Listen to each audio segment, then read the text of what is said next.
কি রে বাবলু, তুই কাঁদছিস কেন? স্যার মেরেছে মা, এই বলে পরিত্রাহী চিৎকার করছে বাবলু।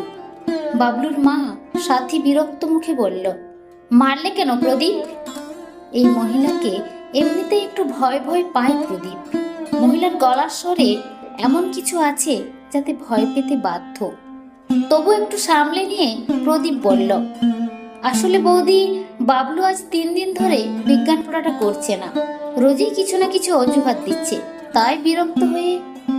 ওর কথাটা শেষ হবার আগেই বাবলুর মা বললেন, আসলে কি বলো তো, তোমাদের মতো ছেলেদের এই এক সমস্যা, চাকরি বাকরি পাওনি, টিউশন করেই কাটাতে হবে, বুঝেছো? সেই ফ্রাস্ট্রেশনটা স্টুডেন্টের ওপরে মেটাচ্ছ। কথাটা শুনে চমকে উঠেছিল ফিজিক্স ফার্স্ট ক্লাস পাওয়া এমএসসি করা প্রদীপ। মহিলা সম্ভবত গ্রাজুয়েট। বাবলুর বাবা নামী কোম্পানিতে কর্মরত, তাই অর্থের কোনো অভাব নেই। এই সাথী দেবী বোধহয় ভাবতে শুরু করেছেন, স্বামীর উপার্জিত অর্থ ওনারই বিদ্যের দান। মুখে অনেকগুলো কথা একসঙ্গে এসে গিয়েছিল প্রদীপের। কোনো ক্রমে নিজেকে সামলে নিল ও। বাবলু ক্লাস 7-এর স্টুডেন্ট, সায়েন্স গ্রুপটা পড়ায় ও। মাস গেলে করকরে 1,500 টাকা গুনে দেয়, তাই কিছু কথা গলার কাছেই আটকাতে হয় কৌশলে।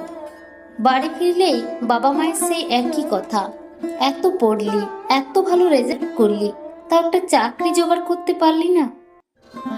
তখন এইসব কথা মনে করে বাবলুর 1,500 আরো গোটা 5 টিউশনের টাকা মিলিয়ে 1,000 মায়ের হাতে দিতে পারে। ব্যথা নিরাময়ের ওষুধ না হোক, সাময়িক উপশমের মলমটুকু তো হয়। তাই সাথী দেবীর এভাবে অপমান করে বলা কথাগুলো নির্বিবাদে হজম করে নেয় প্রদীপ। বাবলু তখনও কেঁদেই চলেছে। সাথী দেবী দরজার সামনে দাঁড়িয়ে বলেই চলেছেন, কোথায় লাগলো বাবা? খুব জোরে মেরেছে নাকি রে তোর স্যার? ও মা, দেখো স্কেলটা বেঁকে গেছে তো।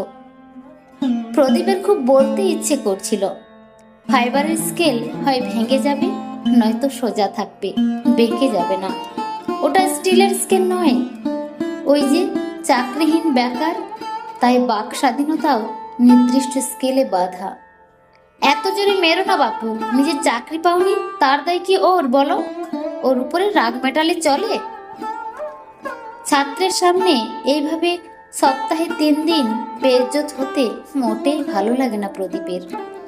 মায়ের বলা কথাগুলো বেশ এনজয় করছিল বাবলু, তাই তার কান্না থেমে গেছে। প্রদীপ জানে ও এতটাও জোরে মারেনি যাতে এতক্ষণ ধরে কাঁদতে হচ্ছে। জিন্সের মোটা প্যান্টের উপরে ফাইবারের স্কেল দিয়ে টুক করে শাসনের ভঙ্গিমায় একঘা দিয়েছে মাত্র। আসলে বাবলু কাঁদছে ভয়ে, 3 দিন ধরে একই পড়া করে না আসার ভয়ে। প্রদীপ আরো বকবে ভেবেই একবার মারতেই কেঁদে ভাসাচ্ছে, যাতে দ্বিতীয়বার আর প্রদীপ ওকে না বকে। বাচ্চাদের এই সাইকোলজিগুলো এখন প্রদীপ বোঝে। গত 3 বছর বেশ কয়েকজন স্টুডেন্টের দেখে চাইল্ড সাইকোলজিটা বুঝতে শিখেছে। বাবলুর হাতে বড় একটা চকলেট ধরিয়ে দিয়ে প্রদীপ বলল, এটা টিচার্স ডের গিফট।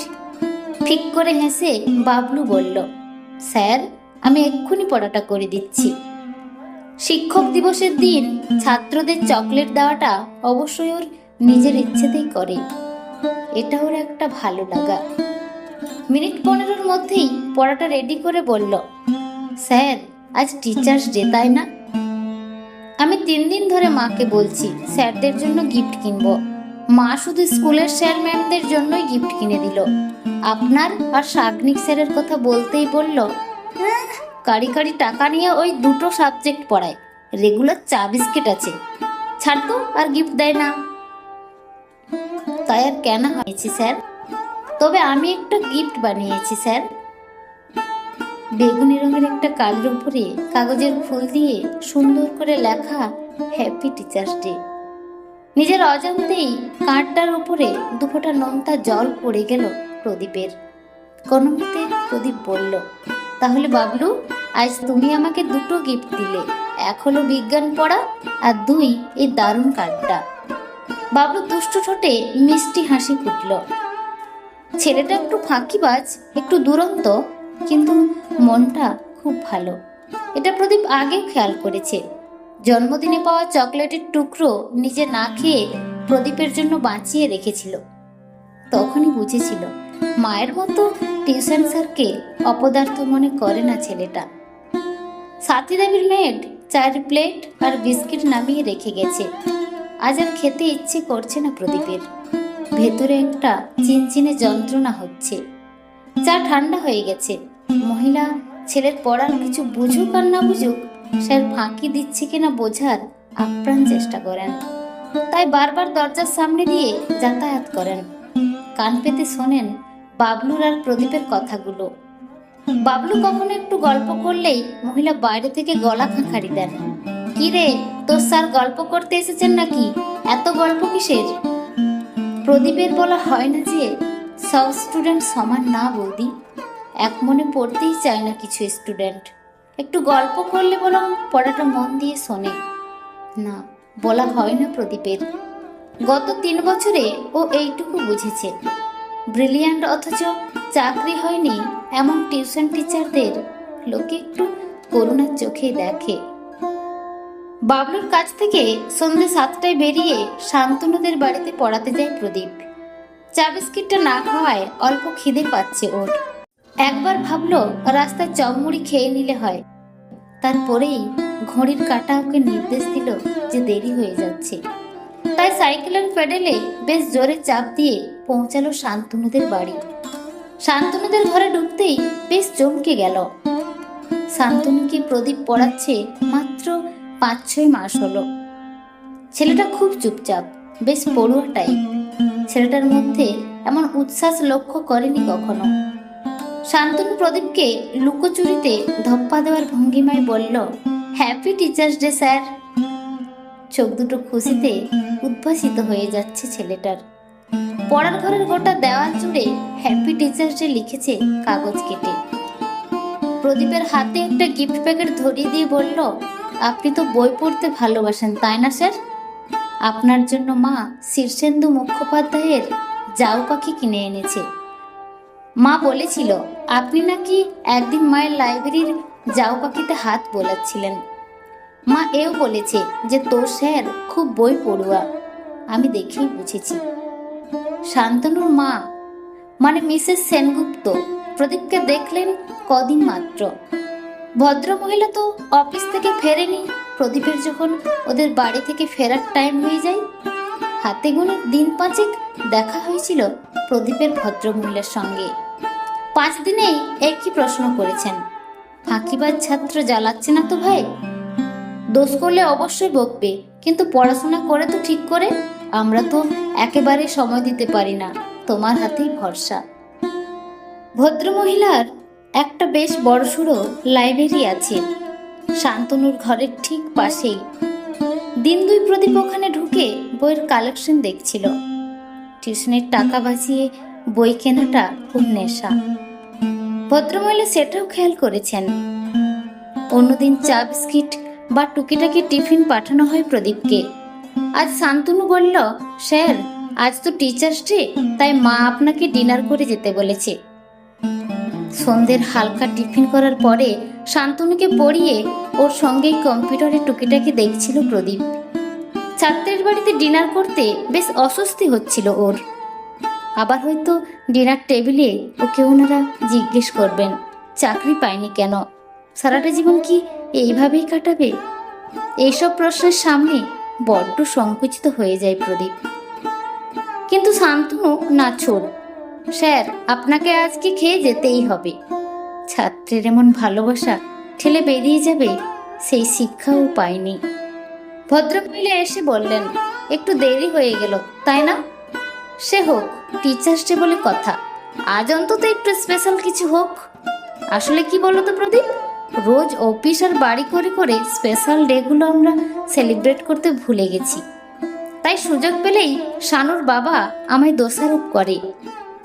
আসলে তোমার আর রক্তিমের নাম করে আজ ভদ্রলোক ভালো মন্দ খেতে চাইছে আর কি। কি সাবলীলভাবে কথা বলছেন ভদ্রমহিলা, কোনো জড়তা নেই। রক্তিমও এসে গেছে। আসলে অন্য টিউশন সেরে ওর আসতে একটু দেরি হলো। রক্তিম সানুর আর্টস গ্রুপের টিচার। 3 দিন সন্ধ্যেতে প্রদীপ পড়ায় আর বাকি 3 দিন রক্তিম। রক্তিম, শান্তনু আর প্রদীপ খেতে বসছে টেবিলে। শান্তনুর বাবা বললেন, আরে এত কম খেলে হয় প্রদীপ? তুমি জানো আমার যখন কম বয়স ছিল তখন বিয়ে বাড়িতে গিয়ে তাদের ফতুর করে আসতাম। তোমাদের মতো এত ভদ্র টাইপ ছিলাম না আমরা। প্রদীপের বুকের ভেতর ধুকপুক করছে, এই বুঝি ছাত্রের সামনে আবারও শুনবে। আসলে পড়াশোনা করে যারা চাকরি পায় না তারা ফ্রাস্ট্রেশনে ভোগে। কিন্তু ভদ্রলোক কম বয়সে নিজেদের দুষ্টুমির গল্প করে কাটিয়ে দিলেন। টিচার্স ডেতে স্যারের টিউশনে গিয়ে কি কি বদমাইশি করেছিলেন সে সব বললেন হেসে হেসে।